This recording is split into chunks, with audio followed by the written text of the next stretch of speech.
Hola a todos, mi nombre es Fernando Gómez y en este vídeo vamos a resolver un problema de transferencia de energía. En primer lugar, os recomiendo que pauséis el vídeo y leáis detenidamente el enunciado para tratar de entender de la mejor manera posible los cálculos que se van a realizar a continuación. Bien, una vez que habéis pausado el vídeo, vamos a leer entre todos el enunciado y a resaltar lo más importante. Dice que se está estudiando la transferencia de calor que tiene lugar en una tubería de pared compuesta de varias capas. Bien, el hecho de que sea una tubería ya nos está diciendo que nuestro sistema de estudio va a estar en coordenadas cilíndricas, ya que como bien sabemos las tuberías son cilíndricas. A continuación nos dice que una de las capas de la tubería produce energía, es decir, hay una generación y esa energía se va a liberar tanto al agua que fluye por el interior de la tubería como al aire que hay en el exterior de la misma. A continuación ya pasa a darnos datos sobre cada una de las capas. Nos dice que en la capa interna, que es la cual está en contacto con el agua, tiene un diámetro de 4 centímetros y un espesor de 5. Y además también nos dan el valor de la conductividad, que son 80 vatios partido metro Kelvin. En cuanto a la capa 2, esta tiene un espesor de 3 centímetros y su conductividad es de 45 vatios partido metro Kelvin. Por otro lado, la última capa, la capa 3, es la que ya está en contacto con el aire exterior. Tiene una generación uniforme, ¿vale?, de calor. Esta va a ser la única capa de las 3 que tenemos que va a generar energía, ¿vale? Bien, y esta tiene un espesor de 2 centímetros. Bien, con todo esto podemos realizar un esquema como el que he realizado a continuación. En este esquema lo que se muestra es un corte transversal de la tubería en el cual se pueden observar cada una de estas 3 capas, así como el agua que circula por el interior de la tubería y el aire que se encuentra rodeando a la misma. Bien, como nos había dicho el enunciado, teníamos una capa, la cual era la capa 1, con una conductividad de 80 vatios partido metro Kelvin, ¿vale?, cuyos radios son R1 y R2, los cuales los he calculado a partir del diámetro que nos daba el enunciado y el espesor. En cuanto a la capa 2, también nos daban el dato de que tenía una conductividad de 45 vatios partido metro Kelvin y a partir del espesor he sacado que el radio externo de esta tubería, es decir, R3, es de 0,1 metros. En cuanto a la capa que genera energía, la capa más externa, la cual está sombreada en color granate, y como he dicho es la que genera energía, lo cual lo he marcado con el símbolo de la generación, ¿vale? Esta capa tiene un radio externo de 0,12 metros, también calculado a partir del espesor que nos daba el enunciado. Bien, una vez que tenemos claro todo esto y hemos visto de manera simplificada el esquema de nuestro sistema de estudio, ya podemos pasar a resolver el problema que nos dan. En primer lugar, cabe destacar que la densidad de flujo, en este caso, como estamos en coordenadas cilíndricas, va a tener 3 componentes, las cuales van a ser QR, Qθ y QZ. Bien, en este caso, como hemos visto, como veremos a continuación, pues tenemos distintos radios, para cada uno de los cuales hay temperaturas distintas. Por lo tanto, como sabemos que la fuerza impulsora para la transferencia de calor es la diferencia de temperaturas, pues en este caso solo vamos a tener una transferencia de calor radial. Es decir, nuestra única componente del vector de densidad de flujo de calor será QR, no teniendo ni Qθ ni QZ. ¿Por qué? Porque el enunciado no nos indica que haya una diferencia de temperaturas según el ángulo, ni tampoco según la posición en la que estemos analizando. Bien, espero que quede claro. Por lo tanto, en nuestro caso, la única componente del vector de densidad de flujo será QR, como marcado aquí, siendo el resto de componentes igual a 0. Bien, ahora voy a realizar un esquema, bueno, lo marcaré aquí, donde voy a dejar claro que nuestra capa de generación, en nuestra capa de generación va a haber una transferencia de energía hacia el aire y una transferencia de energía hacia el agua, ¿vale? Es decir, el calor se transferirá tanto hacia afuera, es decir, al aire, como hacia adentro, al agua, ¿vale? Y esto luego lo tendremos que tener en cuenta a la hora de poner los signos a los flujos de calor y densidades de flujo. Luego lo veremos. Bien, ahora ya podemos pasar a resolver cada uno de estos apartados. El apartado 1 nos decía que se sabe que la temperatura superficial de la tubería, es decir, en la zona de contacto del material generador de calor, como ya sabemos es la capa 3, con el aire es de 209 grados centígrados y que el aire exterior está a 20 grados. Y que además el coeficiente individual de transferencia de calor en el exterior de la tubería es de 300 vatios partido metro cuadrado Kelvin, ¿vale? Entonces, con estos datos podemos venir al esquema y situarlos. Nos decía que la capa más externa de la tubería, es decir, en R4, la temperatura era de 209 grados centígrados y que el aire estaba a una temperatura de 20 grados centígrados y tenía un coeficiente de transferencia de energía por convección de 300 vatios partido metro cuadrado Kelvin.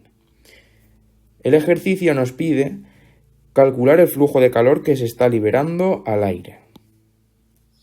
Bien, pues para calcular el flujo de calor que se está liberando al aire, como conocemos la temperatura del aire y la temperatura de la capa más externa de la tubería, aplicaremos la ley de Newton del enfriamiento, ya que en este caso, al haber un fluido rodeando a la tubería, vamos a tener una transferencia de energía por convección, ¿vale? Entonces, la ley de Newton del enfriamiento nos da el flujo y la densidad de flujo cuando tenemos un transporte convectivo. Pues si cogemos, si vamos al tema 1 del bloque 2, vemos que la ley de Newton del enfriamiento se define de la siguiente manera, siendo la densidad de flujo igual a un coeficiente que llamaremos h por una diferencia de temperaturas.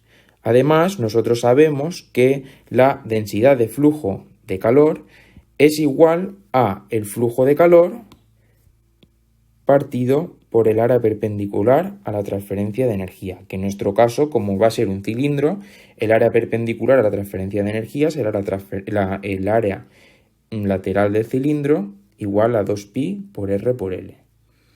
Bien, pues con esto podemos despejar el flujo de energía y nos quedará que es igual al coeficiente que hemos llamado h por el área perpendicular y por el incremento de temperatura. Conocemos h, conocemos el incremento de temperatura, ya que sabemos la temperatura a la que se encuentra en la capa externa y el aire, y también conocemos el área perpendicular a la transferencia de energía, ya que conocemos el radio, que en este caso es R4 igual a 0,12 metros. La longitud, el enunciado nos decía que podíamos tomarla igual a 1 metro. Pues bien, con esto sustituimos los datos y sacamos que el flujo de energía que se está liberando al aire es de 42.750,79 vatios. Con esto ya tendríamos resuelta la primera pregunta del primer enunciado. Sin embargo, también nos piden calcular la densidad de flujo de calor en el radio más externo de la tubería. Una vez que tenemos calculado el flujo, el flujo de calor. Como hemos dicho anteriormente, la densidad de flujo se definía como el flujo de calor partido del área perpendicular a la transferencia de energía. Como tenemos el flujo, lo sustituimos y el área perpendicular a la transferencia de energía también la conocemos, ya que conocemos el valor del radio en ese punto donde nos piden calcular la densidad de flujo de calor. Con esto sustituimos y obtenemos que la densidad de flujo de calor es igual a 56.700 vatios partido metro cuadrado. Sin embargo, ahora vienen estos muñequitos y nos preguntan, oye, ¿por qué los signos de la densidad de flujo de calor y del flujo de calor son positivos? Y viene este, que es muy listo, y nos dice, pues simplemente porque la transferencia de calor ocurre hacia afuera de la tubería, es decir, en el sentido hacia donde el radio crece, ¿vale? Esto se puede ver mejor en el esquema que había dibujado. Bien, entonces, aquí nosotros, como hemos dicho, estábamos en coordenadas cilíndricas, por lo tanto, el radio siempre crece hacia el exterior. Entonces, que la densidad de flujo de calor y que el flujo de calor sean positivos, únicamente nos están indicando que el flujo de calor va en dirección radial, es decir, en el mismo sentido hacia donde el radio crece, es decir, se está liberando calor hacia el aire. Vale. Pues con esto ya tendríamos resuelto el primer apartado. Ahora vamos a pasar a resolver el segundo apartado. Se dice que se conoce que en la zona de contacto de la capa 2 con la capa 3 estamos a una temperatura de 271 grados centígrados y que el agua que circula por el interior de la tubería se encuentra a 45 grados centígrados. Estos valores de temperatura se pueden suponer constantes independientemente del valor de Z. Bueno, además también sabemos que el coeficiente individual de transferencia de calor en el interior de la tubería es de 800 vatios partido metro cuadrado y nos piden el flujo de calor que se está liberando al agua.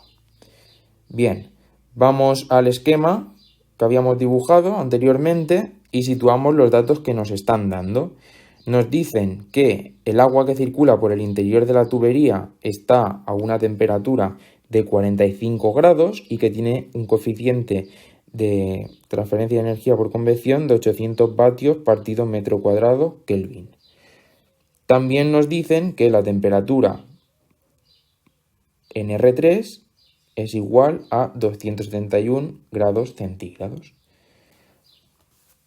Bien, en este caso estamos ante un caso de transferencia de calor por paredes compuestas y como los datos de temperatura que se conocen son los de R3 y el agua, pues se va a hacer un cálculo de QR por suma de resistencias a la transferencia de calor, como vamos a ver a continuación. Bien, entonces el cálculo quedará de la siguiente manera. Esto es un cálculo de transferencia de calor por paredes compuestas, donde aquí estarían las resistencias que nos opone cada uno de los materiales. Bien, la resistencia por conducción en una capa sólida se define de esta manera. Tenemos que la resistencia es igual al logaritmo neperiano del radio externo partido el radio interno entre 2pi por K por L. Y el flujo de calor que atraviesa esa pared quedaría entonces de la siguiente manera, que sería la temperatura interna menos la temperatura externa partido de la resistencia. Como hemos visto anteriormente en el esquema, para este apartado vamos a tener tres materiales. Por un lado tenemos el agua, por otro lado la capa 1 y por otro lado la capa 3. Entonces vamos a tener tres resistencias. Dos de ellas debidas a la capa 1 y la capa 2, que como son sólidas van a tener resistencia por conducción, mientras que el agua el agua tendrá una resistencia a la transferencia de energía por convección, ¿vale? Por lo tanto, necesitamos averiguar el valor de esta resistencia. Para ello, usamos la ley de Newton del enfriamiento, la cual, como hemos visto anteriormente, se definía de esta manera y si lo ponemos como flujo de calor, se nos queda que el flujo de calor es igual al cociente de convección por el área perpendicular por un incremento de temperaturas. Por lo tanto, el flujo de calor que se libera el agua tiene la siguiente expresión, donde la resistencia por convección es 1 partido H por A. Por tanto, para nuestro volumen de control, como hemos dicho, íbamos a tener 3 materiales, entonces calcularemos 3 resistencias. Por un lado, la resistencia por convección que opone el agua, y por otro lado, la resistencia por conducción que opone la capa sólida 1, y la resistencia por conducción que opone la capa sólida 2. Se han obtenido estos valores. Entonces, como sabemos que el calor que gana el agua es igual al que atraviesa la capa 1 e igual al que atraviesa la capa 2, lo escribimos de esta manera a partir de las ecuaciones que hemos visto antes. Para el flujo por convección y el flujo que atraviesa una capa sólida, y vamos buscando despejar QR. Por lo tanto, operamos de esta manera y así se nos va T1 y T2, ¿vale? Y se nos queda que el flujo va a ser igual a la temperatura del agua menos T3 partido cada una de estas resistencias, que como ya lo habíamos calculado antes y sabemos cuál es la diferencia de temperatura, ya podemos sacar de aquí el flujo de calor liberado al agua, que en este caso es de menos 16.495,2 vatios. El siguiente apartado la siguiente pregunta nos decía que calculásemos también la densidad de flujo de calor en el radio externo de la capa 2, la cual está en contacto con la capa 3. Entonces, nosotros sabemos que la densidad de flujo es igual al flujo de calor partido del área perpendicular. Y también sabemos que el flujo de calor que se libera al agua es igual al flujo de calor que atraviesa la capa 1 e igual al flujo de calor que atraviesa la capa 2. Por lo tanto, cuando estamos en la capa 2, en este caso nos pedía calcular la densidad de flujo en el radio externo de la capa 2. Como estamos en la capa 2, sabemos que el flujo de energía va a ser igual al que habíamos calculado antes, que decíamos que se liberaba al agua. Por lo tanto, ese dato lo tenemos. Y luego también sabemos que el área perpendicular es 2pi por r por L, y en este caso r es igual a 0,1, ya que estamos entre la capa 2 y la capa 3, es decir, en R3. Y de aquí ya obtenemos que la densidad de flujo de calor es de menos 26.252,92 vatios partido metro cuadrado. Aquí nos dicen los muñequitos, ¿por qué los signos de QR, de la densidad de flujo y del flujo que habíamos calculado que se liberaba al agua, son negativos? Pues bien, este nos dice posiblemente porque la transferencia de calor ocurre hacia dentro de la tubería, es decir, en el sentido contrario hacia donde el radio crece. Si recordamos, como habíamos indicado anteriormente,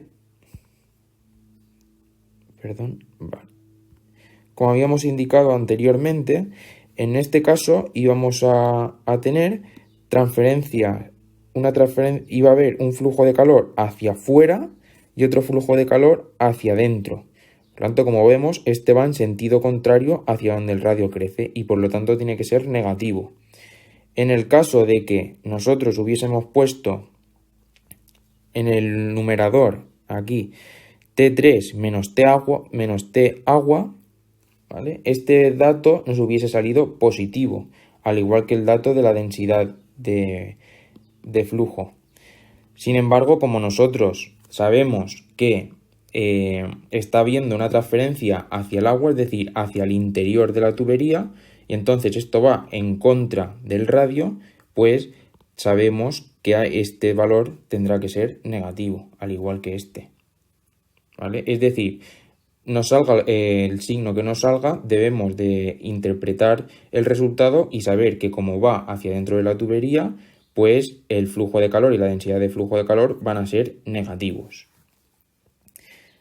Bien, ahora vamos a pasar a resolver el apartado 3, el cual nos dice que exclusivamente para la capa 3 se encuentra el perfil de densidad de flujo de calor y también el perfil de flujo de calor. Vale, pues para esto hacemos un estudio únicamente en la capa 3. Vamos a hacer un balance de energía. Escogemos vamos al tema 2 y cogemos el balance de energía correspondiente a coordenadas cilíndricas. En este caso estamos ante una capa sólida, por lo tanto todos los términos que dependan de la velocidad van a ser 0, por tanto todo esto se anula. También como estamos en régimen estacionario, el término que depende del tiempo se va a anular también. ¿Vale? Todo esto depende de la velocidad, se va, y todo esto se va porque depende de la velocidad. Como habíamos dicho al principio del ejercicio, solo vamos a tener componente QR, ya que la transferencia es radial, porque la fuerza impulsora, que es la diferencia de temperaturas, se localiza en los diferentes radios. Por lo tanto, no vamos a tener QZ ni QZ. Estos dos términos se van.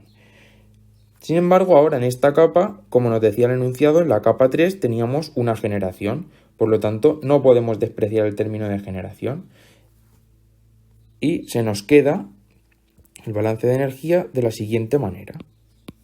Nos queda esto, que operando e integrando indefinidamente, llegamos a la siguiente expresión.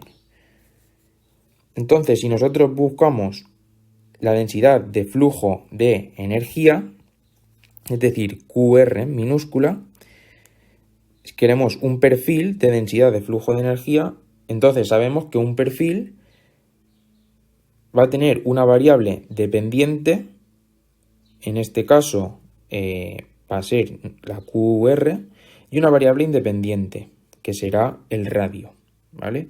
Por lo tanto, nosotros no conocemos ni C1 ni la generación. Entonces, tenemos que averiguarlas para poder expresar el perfil. Entonces, aplicamos condiciones de contorno y evaluamos C1. Sabemos que cuando el radio es igual a 0,1, es decir, cuando estamos en R3, la densidad de flujo de calor es menos 26.252,92, ya que lo hemos calculado en el apartado anterior, como bien habíamos visto. Perdón. Lo habíamos calculado aquí, en el apartado anterior. ¿Vale? Bien. Pues con esto sustituimos R1 igual a 0,1 y la densidad de flujo de calor, y ya podemos despejar C1, que se nos va a quedar en función de la generación. Sustituimos en la expresión que habíamos sacado del balance de energía y se nos queda que la densidad de flujo la densidad de flujo de transferencia de calor es igual a esto, lo cual aún depende de la generación, además de depender del radio. Por lo tanto, tenemos que sacar el valor de la generación.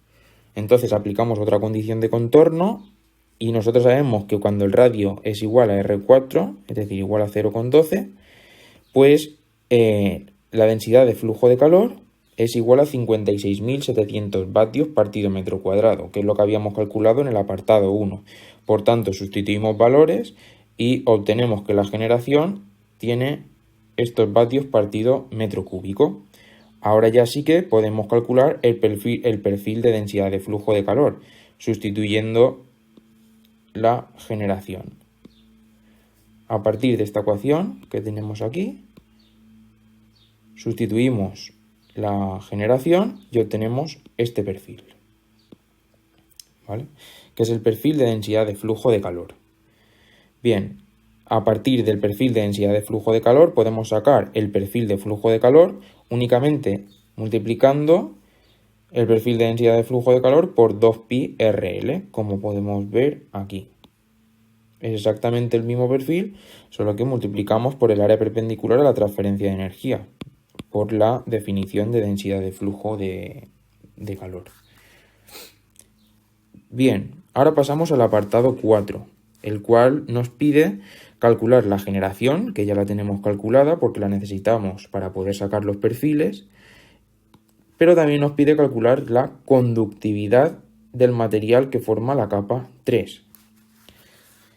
Para ello lo que hacemos es, cogemos la ecuación del perfil de flujo de calor que habíamos obtenido anteriormente y la ley de Fourier. Entonces, en ambos casos tenemos el flujo de calor, los igualamos e integramos definidamente. ¿Por qué integramos definidamente? Pues porque vamos buscando un valor, el valor de una constante, que en este caso es lo que he llamado K-con, que es la conductividad del material. Entonces, como buscamos el valor de una constante, hay que integrar definidamente. En este caso, como estamos en la capa 3, vamos a integrar entre los valores de los bordes que existen en esta capa, es decir, entre T3 y T4 y entre R3 y R4. Integramos, sustituimos los valores ya que conocemos todo y finalmente obtenemos que la conductividad de este material es de 5,3 vatios partido metro Kelvin. Entonces, con todo esto, ahora ya el ejercicio nos pedía dibujar el perfil de temperaturas exclusivamente para la capa 3. Esto se hace partiendo de la misma expresión que teníamos aquí, pero ahora como vamos buscando un perfil, pues integraré semidefinidamente para ahorrarme las constantes de integración, aunque también se puede integrar de forma indefinida, pero yo lo he hecho, he integrado semidefinidamente. Por lo tanto, integro semidefinidamente y obtengo esto de aquí, de donde ya puedo despejar la temperatura, que se me va a quedar en función de la variable independiente, que es el radio, el cual lo tendremos que sustituir en metros. Y ya con esto le damos valores al radio, como vemos aquí, y calculamos los diferentes valores de temperatura para cada uno de estos radios con esta ecuación que hemos deducido a partir de la integral semidefinida. Y si representamos la temperatura frente al radio, nos queda un perfil tal como el que vemos en la figura. Esta forma del perfil se debe a la generación que hay en el material. Y bueno, hasta aquí ya estaría la resolución del problema. Espero que haya quedado claro y muchas gracias por vuestra atención.